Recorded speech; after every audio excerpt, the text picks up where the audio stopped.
Our next participant and our next speaker is Wardah Khalid from Houston, Texas. Wardah will be talking to you about the idea of telling stories.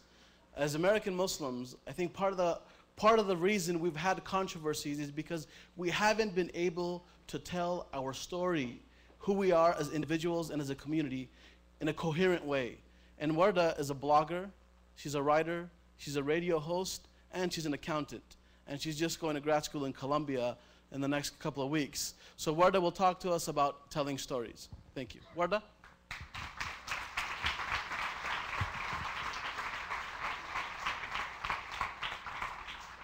Assalamu alaikum, everyone. Thank you, Haris, for that introduction. Thank you, MPAC, first of all, for inviting me here to speak. I'm really looking forward to talking about this important topic, and thank you to you all for attending and showing that you do care about this issue with your presence here. So I'm going to begin by showing you two powerful images that you probably recognize. So these are the infamous New York subway ads that have come to various cities across the US in the past few months. The top ad is an ad that came out in September of 2012 and has gone through New York, DC, and San Francisco, among other cities. And it says, in any war between the civilized man and the savage, support the civilized man. Support Israel, defeat jihad. This ad came out from somebody who is a conservative blogger and Islamophobe named Pamela Geller, and her organization called the American Freedom Defense Initiative. And in this ad, I think there's no question about it, she's basically calling Muslim savages and anybody who supports Israel the civilized man, and is insinuating that jihad means, you know, what Islamophobes want you to think that it means, you know, conducting acts of terror, when in fact that is not all jihad means. That is not what jihad means.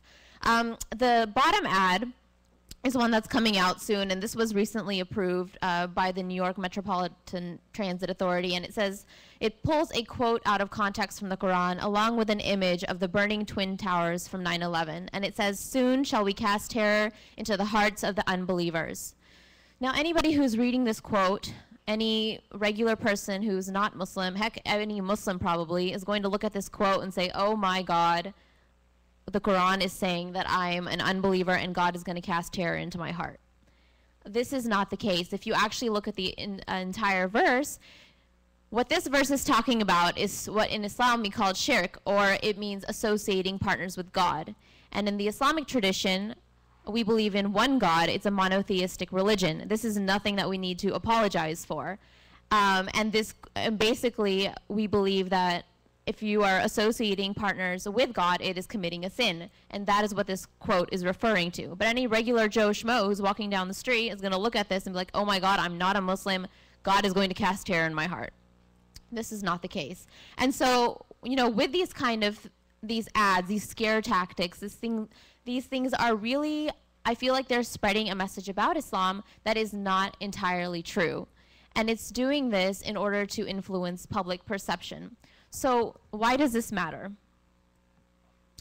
This matters because in the media, which we've seen these subway ads as an example, but also we can see television news, we can see movies, we can see music, things like that that are talking about different religions and different faiths. If the media is portraying Muslims as terrorists, as people who cannot be involved in the American narrative, who cannot be a part of the fabric of American society, well, eventually the public is going to catch on unless they know better, unless they hear the other side of the story.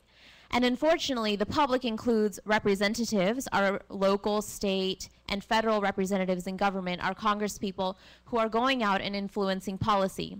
So, for instance, you have things like the King hearings, which happened to a lot of controversy, in which Representative Peter King was basically questioning the loyalty of Muslim Americans. He was talking about homegrown terrorism, not to say that that's not an issue, but the fact that he was only having a hearing about Muslims and, you know, calling people who did not represent Islam, who Muslims did not feel represented them, shows that our representatives are out of touch, and part of this can be attributed to the media.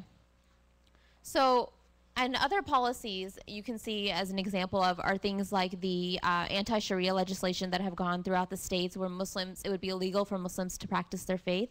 as well as things like the National Defense Authorization Act and the recent discovery that the New York Police Department was spying on Muslim students simply because of their faith. So now I want to ask you two questions. After viewing these images and learning a little bit about how media influences public perception, how many of you feel that Muslims are represented accurately in the media? No one? Okay, how many of you are doing something about it? Okay, good, very encouraging. Okay, and about the rest of you, how many of you want to do something about it? Okay, good. All right, so thankfully, we have people who are doing things about it. And just going back to the example with the subway ads, we have Muslims and non-Muslims coming together to fight this bigotry, which is really, really inspiring. So if you look at this PowerPoint slide, on the top you'll see a new ad campaign that just came out in Chicago. It's talking about jihad. Now, we talked about jihad earlier and how people don't really understand what it means. And jihad means struggle. So here they're turning the ad against what Geller had originally alleged and they're saying, my jihad is to build friendships across the aisle. So my struggle is to build friendships across the aisle. Notice this does not mention terrorism because jihad is not terrorism. The next ad comes from a group of women called the United Methodist Women. These ads came out in New York, and they're also countering Pamela Geller's original ad by saying, hate speech is not civilized. Support peace in word and deed. And this is their subway ad. And this was really nice to see because it shows that different religious groups can get along for a common cause. And so I was very, very pleased to see this. And finally, at the bottom, we have an ad from MPAC. And they're also turning Geller's ad against herself by saying, the truly civilized man fights for peace, support American values, defeat racism and bigotry. So and these came out on buses across DC, so I was really glad to see this. And it just shows how we can use media to kind of spread our message across as well in order to fight these bloggers or the people who are putting out subway ads that are making us look like in a negative light. We can turn that around and use that to our advantage as well. So growing up in America, for me personally, I saw a little bit of this as I was growing up. I'm from Texas. There weren't that many Muslims where I was growing up in the suburbs of Houston. So it put me in a unique position. I understood where people were coming from. I grew up with these people. I grew up with people from a lot of different faith backgrounds. And my religion was never really an issue. But when 9/11 hit, I saw in the public arena, my religion became an issue. And so this kind of put me in a unique position. I understood where these people were coming from, but I also understood the Islamic faith. And I wanted to bridge that gap. So I turned to writing, which is something that I've always been passionate about.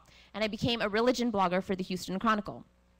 So this slide shows a little bit about what I've done since I started blogging about 3 years ago. I've written for a number of different blogs.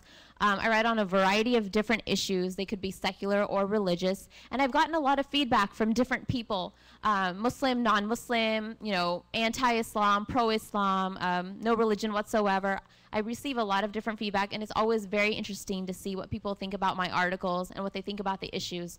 And yes, I do get a lot of hate mail. I get a lot of hateful comments, but I also receive some positive comments every now and then. And for instance, just this summer, I received a comment from a reader. He was a longtime reader, and he said, I feel inclined to tell you that, thanks in no small part to your blog, I visited a masjid here in Houston for iftar during Ramadan this year. It was quite a moving and enlightening experience.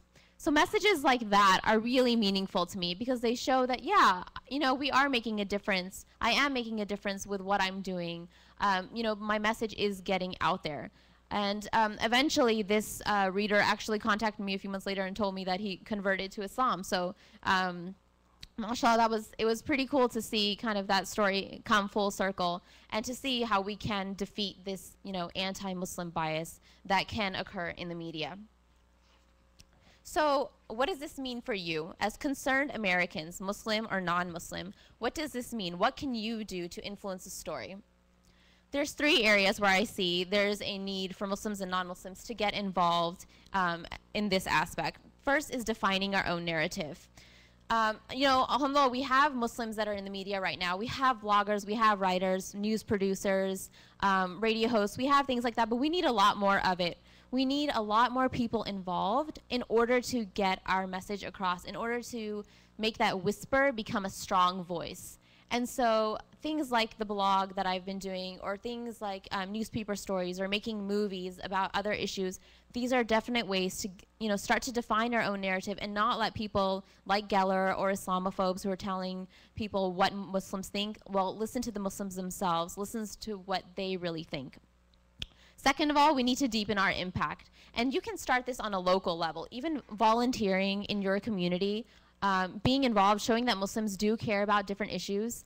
Working with interfaith groups, things like, this gathering right here is a perfect example of how two religions can come together in order to promote interfaith efforts and have a better understanding. So things like this are really great. Also, government and politics is a really important place for us to get involved. If you're a constituent, go out there and make your voice heard by voting. If you're interested in taking a larger role, become a representative and run for office. Alhamdulillah, we have people in office. We've got 2 Muslim Congress people, Andre Carson and Keith Ellison, who've already, broken down the barrier and paved the ways for Muslims to get involved. And Ellison actually spoke during the King hearings that I mentioned earlier, and so it was really great to get his perspective. We need more of that. We need more people to be involved in order to help us redefine this narrative. And finally, we need to protect our rights. Once we define our narrative and deepen our impact, we'll be in a better position to protect our rights. We won't need to be worrying about, this anti-Sharia legislation, not being able to practice our faith, not being able to worship how we want to worship, or living in a country where we can't practice our religion freely, because the Constitution guarantees freedom of religion, and we need to be able to uphold that. So, finally, I would just like to say it's crucial, as you can see, that we stand up and show Muslims and non-Muslims that we do care about our media portrayal and that we want to make a difference, and we will work to protect our rights. So if you have any questions, feel free to ask me later on in the session, or reach out to me via Twitter or email. Jazakallah khair. Thank you.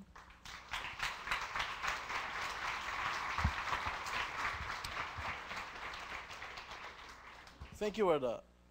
I think Wardah's points about engaging, reaching out, and telling stories is so important. I mean, what took place around this event, the conversation that was had at the national and local level around this event in the New York Times, in the LA Times, and so many other outlets, what that tells us is that people are hungry for stories. People want to hear voices of reason. People want to engage at a level and learn. And leading into our next presentation is extremely important. The fact that we need to put these stories out in a coherent manner. Our stories and our narrative needs to be told through research, through writing,